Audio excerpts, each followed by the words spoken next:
Hello, Squirrel Tribe. How are you guys doing? It is Thursday. Hey, listen, I want to talk about one specific topic today that has been mentioned a lot, especially when we want to talk about weather. And we talk about how fickle the weather seems. I called it bipolar. Somebody got butthurt at me calling it bipolar. It's just, for some reason, a phrase that is used a lot. But the weather has been ridiculously crazy all across the United States, all across the world, if you will. We've had torrential downpour. We've had tornadoes. We've had hail. We've had earthquakes, which isn't really weather related, but maybe has something to do with it. You can't convince me that they're not all hand in hand somehow.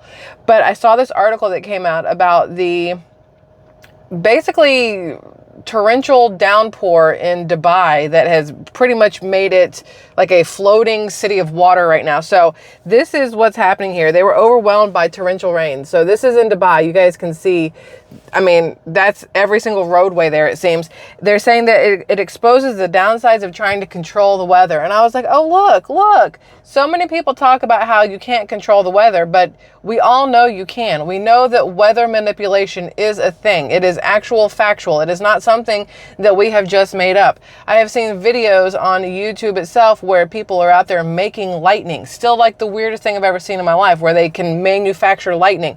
I remember being in school, middle school, and you learn to make tornadoes in a 2-liter Coca-Cola bottle. You know what I mean? We know you can make these things happen. Now the government's going to tell us that, of course, they have nothing to do with all this destruction from tornadoes and torrential downpour and hail and everything else that hits certain cities.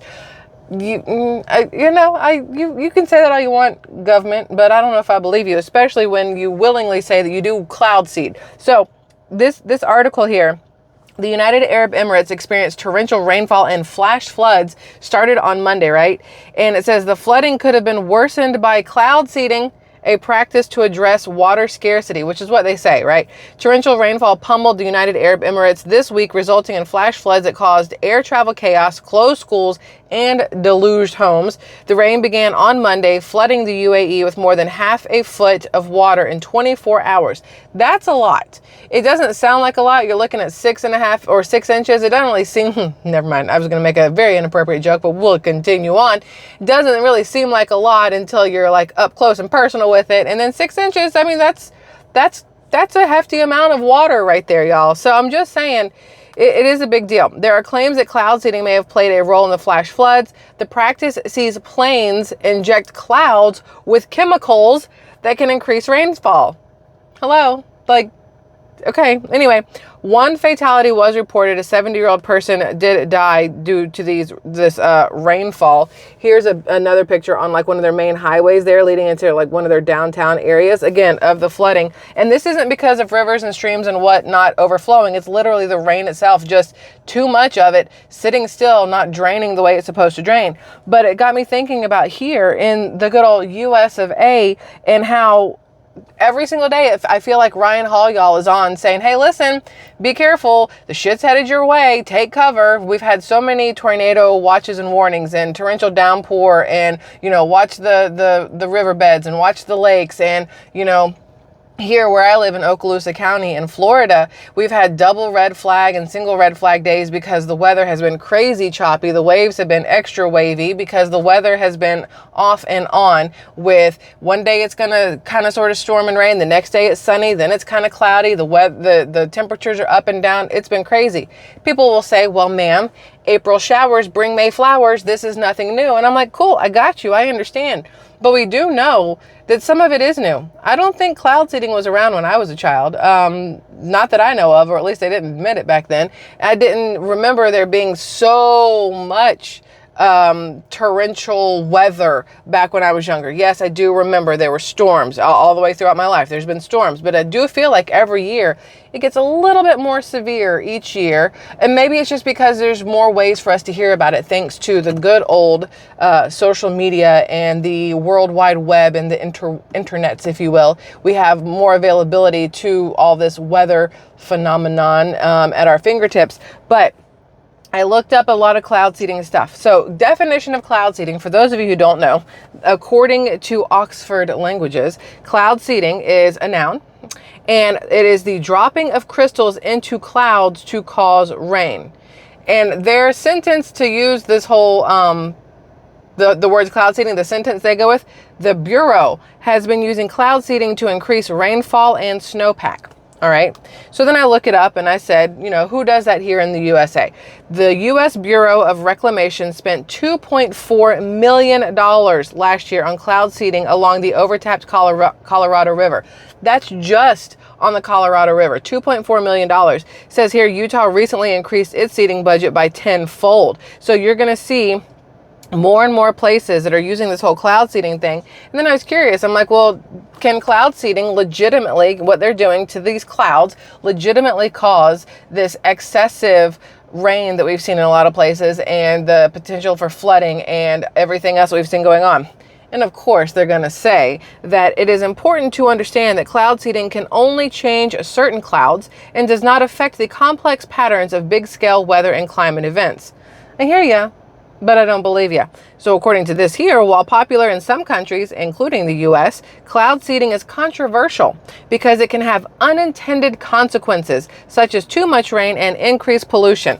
Too much rain, which then can trigger everything else. The flooding, if there's too much rain and your dams can't hold up or your levees can't hold up and whatever else. And then you have flooding, too much rain. And then the ground is oversaturated and then it causes landslides and things like that. Too much rain. And you have, I would say, look, I'm not even going to pretend like I am some sort of meteorologist. I am not Ryan Hall, y'all. I'm just some chick with a camera and a microphone who gives her opinion on some facts and whatnot. And the facts are cloud seeding is real. My opinion is that although they say that no, there's nothing that affects the weather itself, my opinion is they're lying to us. And of course they wouldn't tell us if they are causing all of these other things.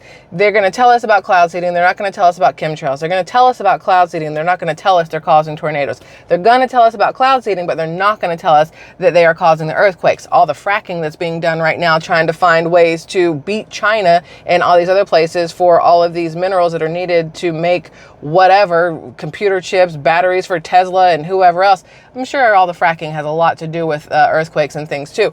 But I just think it's very interesting that whenever something goes wrong, the first thing that our government and everybody else's does is try to, say, oh, no, it's not our fault. It's not our fault. Yeah, we did some cloud seeding. Yeah, there was a little bit of that. No, we didn't overseed the clouds. It didn't make it rain extra. We didn't cause this torrential flood and downpour. It's not on us. That's on just, nature. Well, nature wouldn't have done that if you hadn't effed around with nature. You know what I'm saying? I just found it interesting. I find a lot of stuff interesting. That is what is happening right now. Now that United Arab Emirates is having this massive flood, cloud seeding is suddenly all over the place with, no, it's not bad. It's totally cool. It's for a good cause. And it's done to ensure that, our rivers and lakes are full and, crops and whatnots can grow and everything else. But again, if they are willingly doing cloud seeding, then they are probably willingly doing a bunch of other stuff that they are not telling us about. And nothing surprises me anymore. Let's see. Hold on. I was trying to look up HAARP, High Frequency Active Auroral Research Program.